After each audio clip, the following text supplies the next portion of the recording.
Good morning. Glad y'all are tuning in this morning for another class, another Sunday frequently asked questions with Zach and Elliot. And we've ventured into the topic of dealing with difficult people. So last week we talked about that in kind of general ways. And so this week we're going to dive into different types of difficult people, and I think we'll get into probably about half of these today, and if we get through them, and some more next week. And it's enough different types of difficult people. I'm confident that you're at least one of these that will get on that. I imagine that I can get you at least one time.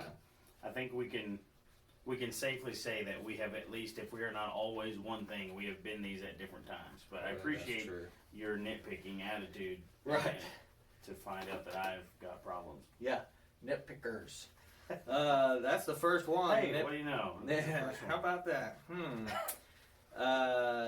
Yeah, today we'll try to get through these types: nitpicking, or nitpickers, hypersensitive, complainers, and know-it-alls.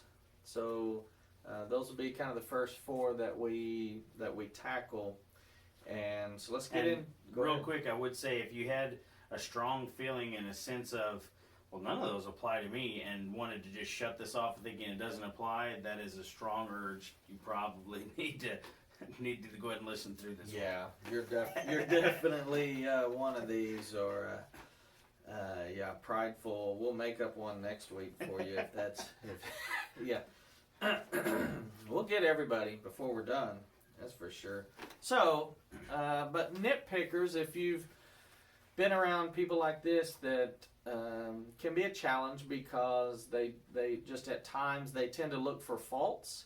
So on each of these, what we will do, by the way, we'll kind of go through and just kind of paint the picture, describe this type of person or personality, and then we'll talk about how do you get along with those kind of people. And then we'll talk about what do you do if that kind of describes you, or if sometimes you are that way, what do you do? So we'll try to have those three elements for each of these.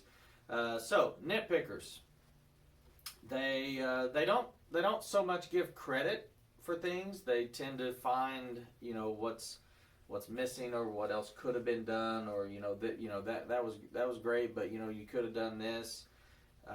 They tend to point out small failures and miss the large success, or what's more important. They don't so much see the big picture. Oftentimes, sometimes they can have a poor sense of timing. If you've ever had someone just point out a fault or weakness or a failure or something, and it seemed to be at the worst possible time. I had that happen one time after a long week of VBS. I was a youth minister, and VBS is a monster to coordinate. So at the very end, very last day after it was all over, I had someone point out, some small thing that just kind of a criticism, kind of a, hey, did you think about this, or did you notice this? And the timing could not have been worse. So sometimes that happens with people like this. And then, I've heard people describe nitpickers. Sometimes they'll say, with old Aunt Susie, she was just blunt, and you always knew where you stood with her. And kind of like that's a compliment, and I think that's an attempt at a compliment. But if you always know where you stand with somebody, they might be too blunt. That's kind of hard to be around sometimes. So and then the last thing, they often observe others through a microscope and themselves through a telescope. So anyway, that kind of describes. Anything to add on nitpickers, who they are? Well, and just even talking about that last, obviously looking through a microscope versus a telescope, it reminds me, of the plank versus the log in that respect. Right.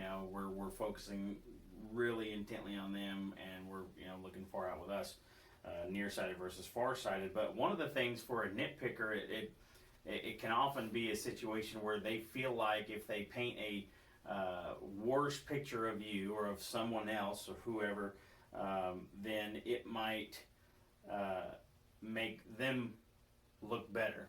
And on the other side of that, if you get too much praise, or if they go along 100% with what you're doing, and just don't nitpick, then maybe they'll lose some type of a standing, like there's some type of a podium, and you're up here, and they're the nitpicker is here, and if you accomplish something, if they feel like if they praise you or compliment you too much, then that means that they somehow are now lesser, or you're going to take their spot. And really, that kind of comes down to where are we seeking our approval from? Is it from man or from God? Because if we're trying to lift each other up and build each other up, then it doesn't matter who's higher. I mean, we read, outdo each other, right, in that regard. So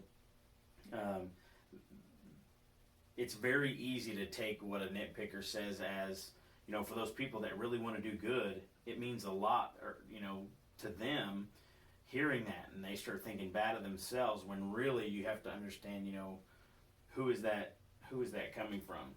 What are they really trying to get across? Are they really upset because you chose blue color and they really like green, or is it something altogether?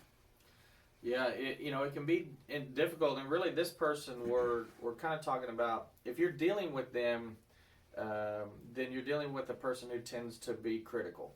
And and I think it's important, you pointed out, we all should be able to identify with these kind of problematic tendencies, these categories, to some degree. I mean, as we talk about this, I have to confess that you observe others through a microscope and yourself through a telescope.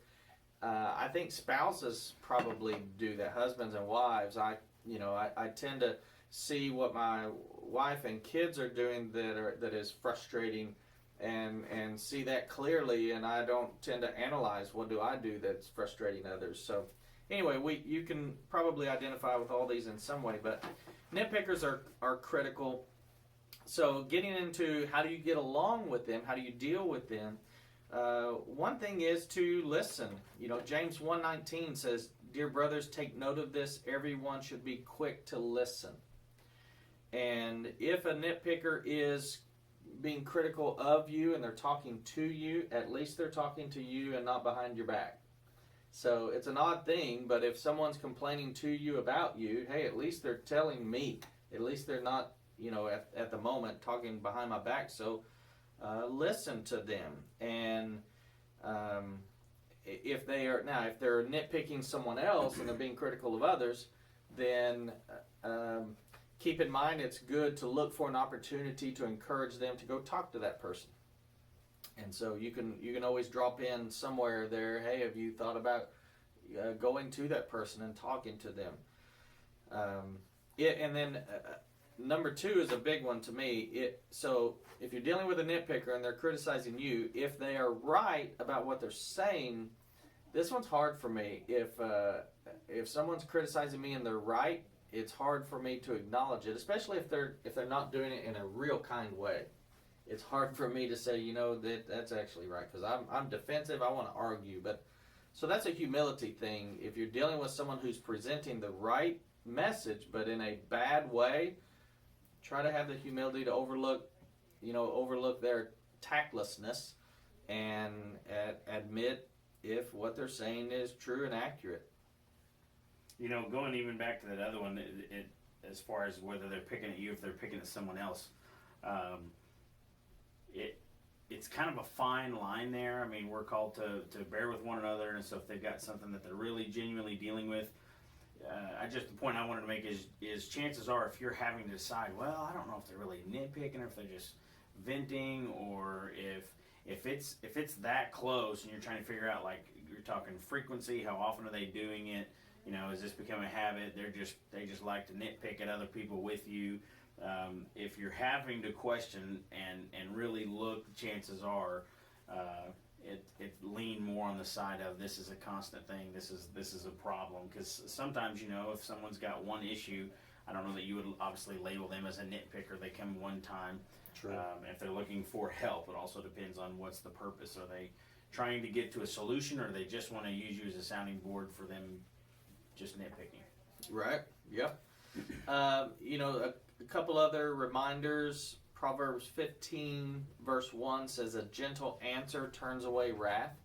So, a big part of dealing with difficult people is just because they come at you in a difficult way doesn't mean, if you do what your flesh wants to do, you're going to react in a bad way, and that just, now we have two people acting wrongly, and so the wisdom is be prepared to give a gentle answer to a harsh word.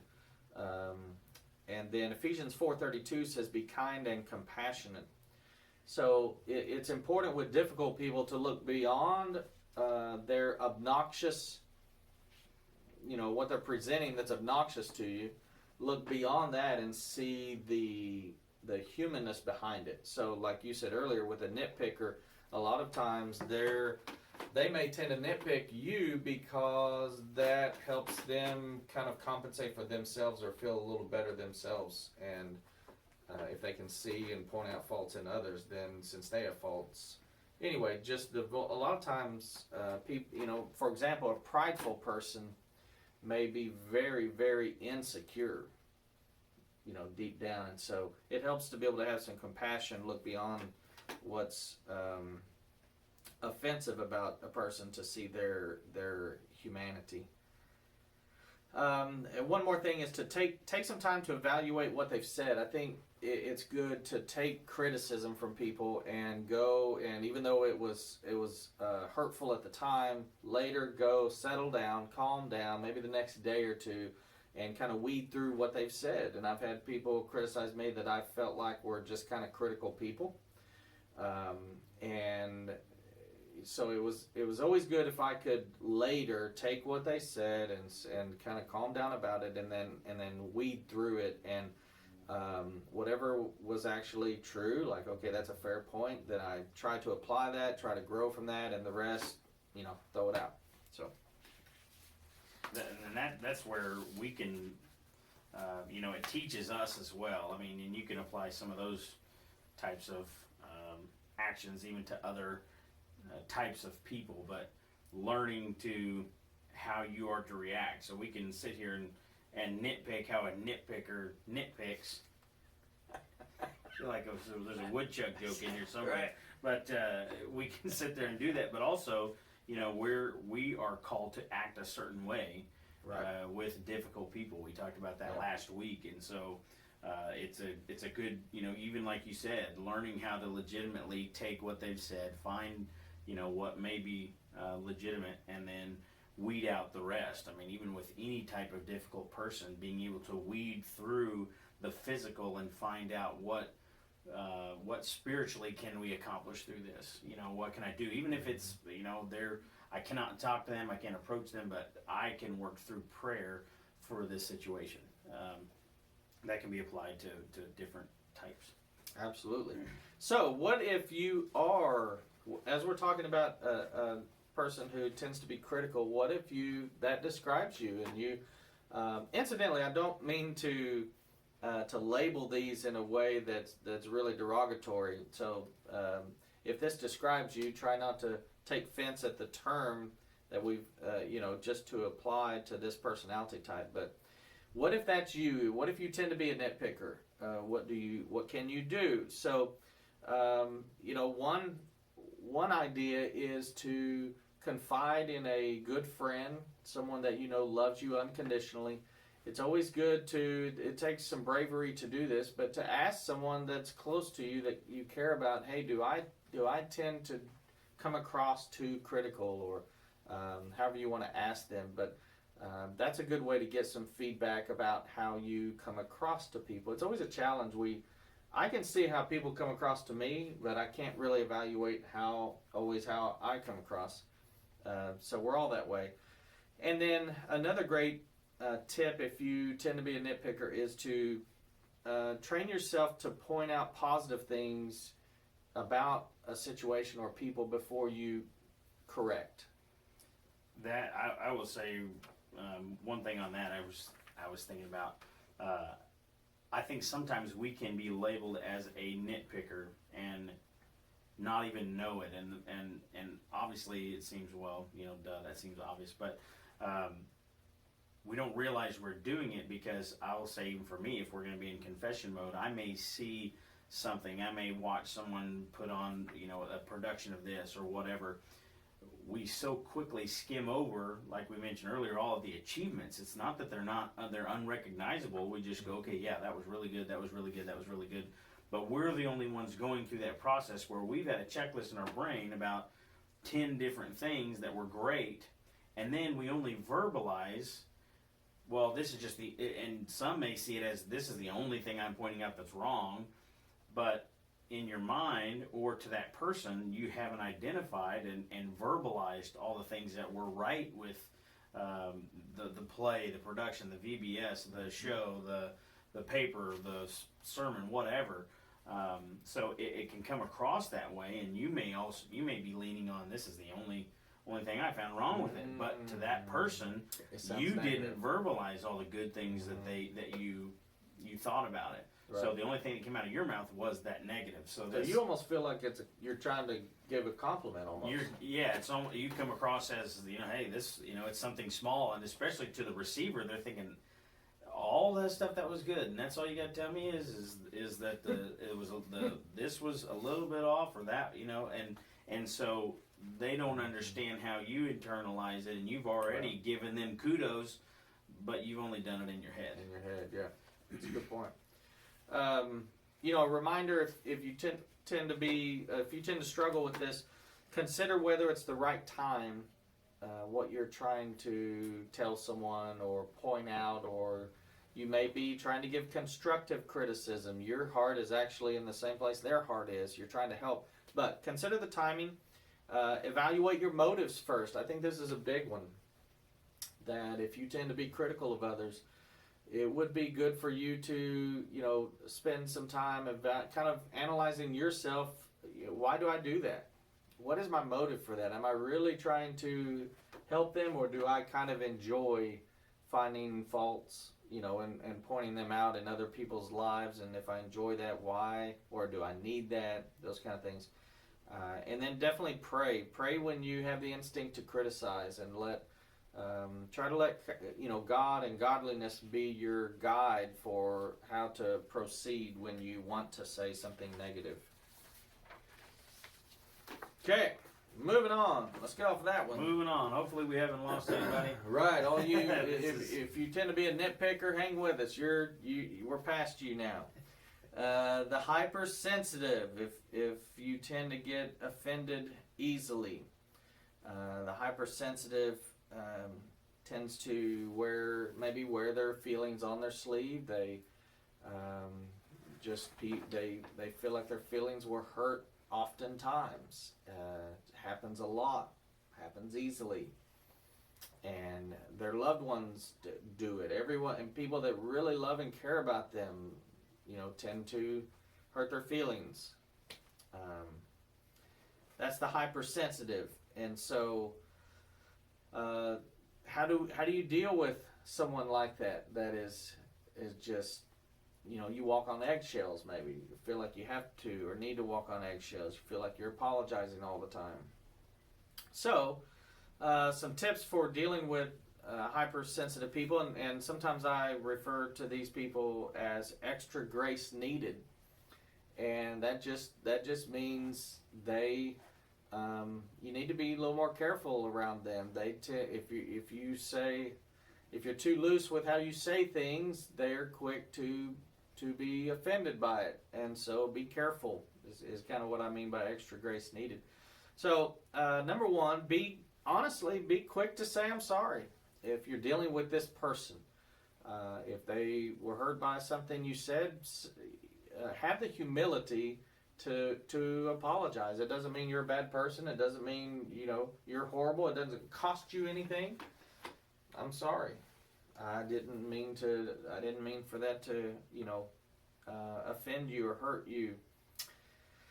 Pay close attention to the language of hypersensitive people. So not to so much argue with them, but it can be helpful sometimes if they tell you why you hurt their feelings and what you said, to listen to how they're quoting you, and basically you're probably going to be in the position of saying, that's actually not what I said. What I said was this, and that I didn't mean that. I didn't even think what you thought I was saying. And so try to clarify it for them.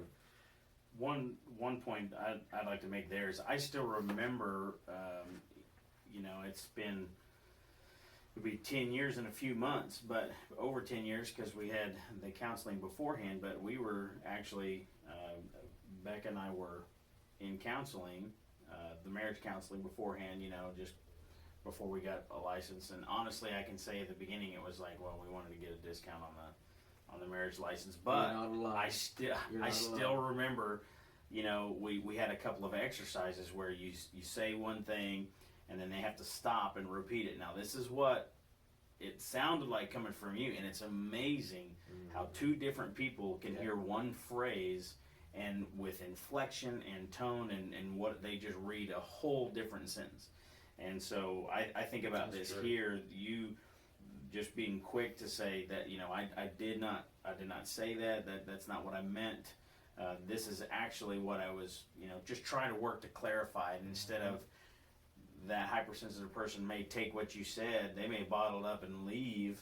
You didn't think anything of it, and that's one of the worst things, because you're going around like everything's great, and that person was still, maybe deeply offended by something they thought you said or meant. Absolutely. Yeah, better communication and understanding is, whether it's in a marriage or any other relationship, is really important. It's just amazing how much we misunderstand each other. So another point with a hypersensitive person is to be quick to compliment them. Be quick to give a good word to, this may be a person who tends to be down in their mood or in life. They may, imagine being someone who if you get your feelings hurt easily, life is a little more gloomy for you. You're gonna, it's just a little more difficult journey. So anyway, they need encouragement. Proverbs 12:25 says, an anxious heart weighs a man down, but a kind word cheers him up. And so people need to be cheered up. So give some love to them, build them up. Try not to overreact to them. When someone's hypersensitive and they got offended about something and they tend to do that, then they are overreacting. And then if you overreact, now we're both overreacting, and now we're creating a mess. So try not to. We already have one person overreacting. Don't add to that. Someone has said emotions are the most contagious of all viruses in the world. If you think about it, anger breeds anger, fear develops fear. You know what I mean? Those things are contagious. So try not to add to that. And Romans 12:15 says, rejoice with those who rejoice, mourn with those who mourn. So try to have some sympathy, some understanding, and try not to be defensive and overreact with them. One way to look at it, and I know we make this reference quite a lot, but as far as, so think of a weightlifter or a bodybuilder. If they can lift, I'm thinking of one. Don't do it. We already almost got in trouble. You almost got. I'm not saying a name. Don't say a name this time. We're already on a bad list. You just reminded them. Anyway, both of us, by the way. Both of us. So they have trained for a while, and to them, lifting a certain amount of heavier weight is not a problem. Right. They don't have any issues lifting this weight. And so, like we were talking about earlier, if someone says they're offended by something or hurt by it, just because we think, if I put myself in that position, I wouldn't be hurt by that, and that wouldn't offend me, so why are you getting so upset about it? We think they should be able to handle the situation in the same way that we can. And so that would be like a bodybuilder or weightlifter, who will not be mentioned, lifting a weight and then handing it off to a 13-year-old or a beginner who's never lifted before, and they can't lift it, and you go, well, I don't have any problems with it. Well, you're built for that, or you've trained for that. And so we can't just assume, being put in that position myself, I wouldn't act that way, or that wouldn't offend me, so you just shouldn't be offended. That's a dangerous position to be in as well, and that, for me, that is a difficult one. I tend to, I love a good compliment like anybody else, but I try to just, if somebody's going to nitpick or be overcritical, being worried about what others say or what others think, I've been able to just tune it off, shut it down, filter it out. But there are others who may not be able to do that, and so when they may get offended, then I think, well, why'd you get offended for? Because I don't understand what they're going through. That one, that's some good stuff right there. That gets me. I'm almost hoping. I don't know how to say this. I know my wife's watching right now, and basically that one, you got me on that, because as a husband and in marriage, I tend to. Now I've learned. I've gotten a lot better. I don't say a whole lot of things I don't say. But what are some of them? No, you don't want to know. But I think I have the thought of, so my wife is upset about this. If that had happened to me, I wouldn't be upset. Therefore, her being upset is ridiculous. Right. That's logic. That's how my mind thinks. And so but anyway, that's a great analogy about the weightlifter. Just because just because someone else can't lift the weight, or just because you can, doesn't mean you should. It's fair to expect everyone to be able to. Yeah, I mean, even revert those physical weights in pounds to emotional weight. You can carry a lot of emotional weight. Some people cannot carry that much emotional weight. True. And we're all different in, just basic strengths and weaknesses. So your weakness is not someone else's, and vice versa. That's good. Okay, what if you are the hypersensitive? What if you tend to be this person? One thing that's good for you to do is to try to evaluate, why are you being oversensitive? Why do you tend to get your feelings hurt easily? And it may be something you've learned through the years, that if you do that, you tend to get sympathy, or you tend to get your way. So it could be something you do to manipulate, and you are aware of it or unaware of it. It is another idea or tip is, if you find yourself getting upset by what someone said, to stop and analyze, okay, what did they actually say? And that goes back to you talking about that premarital counseling. It's amazing how you say something, they got something entirely different. So if you go back and analyze, not what do you think they meant by it, but what words. And even in a text message, the same thing. What did the words actually say? And I've been amazed. Sometimes I've personally been offended by a text, and then I go back and try to read it in a positive way, and lo and behold, you know what? Like, they might have meant something entirely different than the way I took it. So, if you tend to be hypersensitive, try to focus on what people actually said, and don't let your mind go and fill in their intent, and well, they probably thought this, and that since they said this, they must also think this, and that means and so you paint a whole picture, and all you really have is this one little tree, and you've painted this whole forest. Try not to do that. And you talk about text messaging. I think that goes just in general. I think we always find ourselves in precarious situations where it's easier to try and resolve conflict behind a computer screen on a keyboard, or behind a phone on a text. And I would definitely encourage that to be, just like a last resort, because even as we just talked about, when you're talking to someone else, in that conversation, they can take something totally different. So you take out inflection, you take out tones, you take out all of that, and they're reading it, assuming how you're acting. You could come and just totally flip the script and change your tune, and this can be the most heartfelt, we need to get this resolved. But if you've still been arguing this whole time in your brain and assuming what they're saying, you are creating the tone you think they would have. And like you say, you read it the first time and you think it's something bad. So definitely be very careful. So I could say, we need to get this resolved. And that's entirely different than, we need to get this resolved. Yeah. You know, and in a text, 9 times out of 10, I'm going to read that in a harsh way, those words. But yeah, that's a great point. It can face to face is ideal. Talking on the phone is probably a second, you know, next best, but face to face is absolutely the best way to communicate. You know, consider the source. If you're a hypersensitive person, sometimes people say something that hurts your feelings. So sometimes you're giving the source a little too much weight. I mean, some people are loose-lipped. They just blurt stuff out. They're not thinking, and your feelings are, you know, deeply hurt. And it would be better if you could brush off what some people say. I mean, it could be a stranger in a grocery store said something rude, and it ruins your day. Consider the source. I mean, you don't even know who that person is. Yeah, there could be somebody that says, you know, I didn't really like your sermon last week, or I didn't really like the way you guys are doing that Bible class. That same person may say they don't like Chick-fil-A. I mean, true. You did at that point in time. You gotta consider the source. If they don't like Chick-fil-A. I mean, that's on them. Yeah, yeah.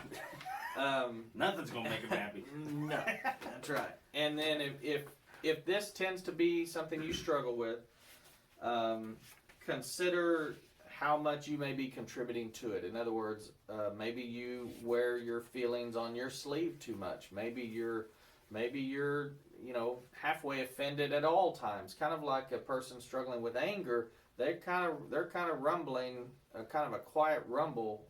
They're half ticked off all the time. Some people are, and so it doesn't take much. They have a short fuse because they're already halfway there. And over a hypersensitive person, it's the same way. They're kind of half offended, and just you may tend to always take things in the worst way, and assume the worst meaning, and assume the worst, you know, intent, and all those things. So. Those are some thoughts. All right, let's get into number 3, the complainers. These are people that tend to, a little different than nitpickers. They're not so much pointing out, you know, some fault or some problem, but but similarly, they do just tend to complain. They, you know, I've heard it phrased that a person that was a black hole of sunshine is a phrase that kind of describes these folks. I've heard just life is cloudy all the time. A black hole of negativity is what I heard. Right? Yeah. And so they just kind of, this is the Eeyore, you know, from Winnie the Pooh. Everything, you know, things are either bad, or they're probably gonna get bad, or they're, you know, there's always a negative side to everything, and that's what they tend to see. So just tend to complain a lot, and those people are hard to be around. You may have a coworker, a spouse, you know, someone that you deal with, spend a lot of time with, a family member that is a complainer, and a little bit of that goes a long ways, and then kind of wears you out. You know, in Numbers chapter 11, we read about the Israelites, and the scripture gives us a really good example of complainers. And really the whole nation of Israel, God's leading them through the desert, but they get to complaining against Moses and Aaron and Miriam. And scripture says that there's a portion of people with them that were complaining, and one translation uses the word rabble.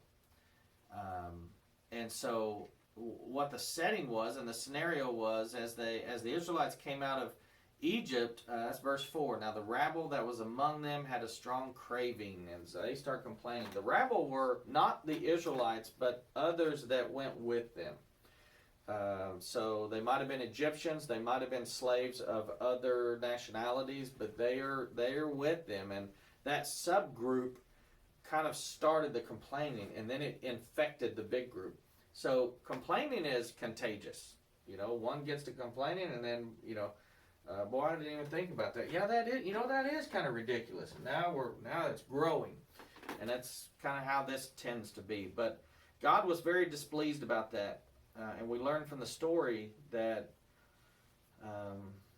God does not want us to be complainers. And if you think about it, God's the one that provides everything. He's in control. He gave us life. He has promised to help us, direct us, bless us.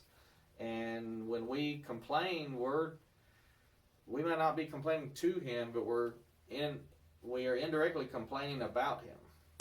You know, it's interesting too. I think it's been a couple of years or so now, but I've seen the illustration on different social media avenues, and then also I think even in a sermon illustration at one point in time. But thinking about what are the things that we complain about, and how much weight do they actually hold, and what's the real value in it, and there was a certain one that showed an impoverished country and a child in poverty, and it says, I would, something like, you complain about your life and your struggles, I would love to have the things that you're complaining about, so you complain about, my house is falling apart, but it doesn't have dirt floors, it's not drafty, it's got central heat, Right. So we get in this mode of complaining, and we don't even realize the danger of it. Even in this, great examples in this crisis we're all going through. We have complaints that range from more serious things like I got laid off, Yes. I'm not at work, financial seriousness. I'm a nurse, and I'm around people who have the coronavirus, and I'm worried about that, and so there are serious and then all the way down to I can't watch any sports. I like sports. There's no more Corona snacks. I'm out of Corona snacks. The stores are open, by the way. Oh yes. But I have to do school online, or my health isn't good and I can't come and worship together the church. So all those things are kind of valid, but then like you say, put it in perspective. If I lived in Iran, I could not own a Bible without being in danger. Or if I was in North Korea, I could not practice, or China, they're communist nations, I could not practice my religion without being persecuted. And so those people would love to have our online worship at home. So it's not to have no sympathy toward our circumstances, but it helps to reframe it in perspective. Could be a lot worse. So I think that helps. When you're dealing with complainers, if you are around someone like this and they're kind of hard to deal with, try to listen. Try to listen to what they're complaining about, but try to listen with what's called your third ear.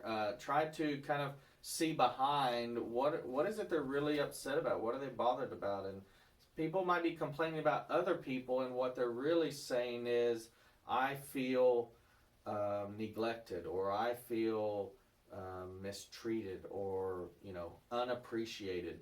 And so what you're feeling from them is their anger, and they're frustrated, and that this is ridiculous. And what's really at the heart of it is, they don't feel like anyone appreciates them. So if you're able to look around the kind of what's obnoxious to see what they're really saying, you can address that and really make some headway. Yeah, there may be situations where you perform a task at work, you perform a task at home, if you're a younger teen or a child, you do something for your parents, whatever the case is, and you complete it. Maybe you weren't looking for recognition necessarily, maybe you were, but nonetheless it was completed and there was nothing said, or not a whole lot was said. And it may have just been the day, it was busy, parents didn't notice, your boss didn't pay attention, whatever. Well, then a coworker, a sibling, whoever, a relative does something along the same types of lines, and they all of a sudden get great recognition. You become a complainer not because they did a bad job, not because the job was horrible, or not that you don't like them. It's because you, like you said, use your intuition, find out what they're really frustrated about, and they're really just upset because they did an act very similar that was completely overlooked, and they feel like if they can complain about yours, or that they need to because, just they feel like it's an unfair situation. Yeah, absolutely. It's kind of ironic that oftentimes what we're really upset about, we don't really want to come out and say that. Maybe that's going to make me sound like a baby, or sound, whatever. Just a reason we don't want to say that. So then we become a complainer start instead. A fight and an argument and everything else, because that's how we rationalize things in our head. Makes perfect sense. At least I'm not a weak complainer. I'm a strong complainer. That's right. Yes. Something else you can do in dealing with these types of people is focus on what's going right, focus on what's good, try to kind of try to add those things to the conversation, point out things that are positive. 1 Thessalonians 5:16 says, be joyful always, give thanks in all circumstances. So if you're dealing with someone who's complaining, you can, listen and acknowledge what they're saying, and then, at least, so if someone's complaining, I'll just put this one square on the table. We have opened our church building and had worship last Sunday for the first time in weeks, and yet those who have, if your immune system is compromised, if your health is not great, or our older members, they've been encouraged to stay safe at home. And we're never going to turn anyone away. We're not checking IDs. We're not checking driver's license. We're not checking with your doctor to see if you. So that's a personal choice. But we do have. If I'm an older member, I could be frustrated because you guys are able to now worship together, and I long for that, and I can't because of my age. And I can have everything from I'm just kind of sad about that to I might feel like that's not fair. I mean, who knows?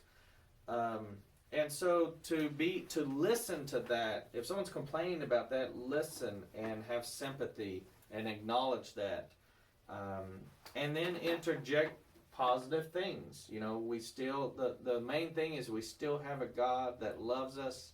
We can still worship, and our hearts are together. And, one day we will all be back in the building together, God willing. And one day we will all be in heaven, and, all these earthly trials will be behind us. So anyway, positive things for the complainer.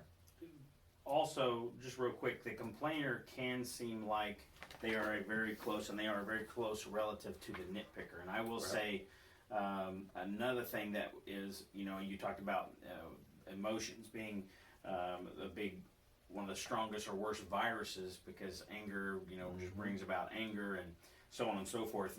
The saying goes, misery loves company.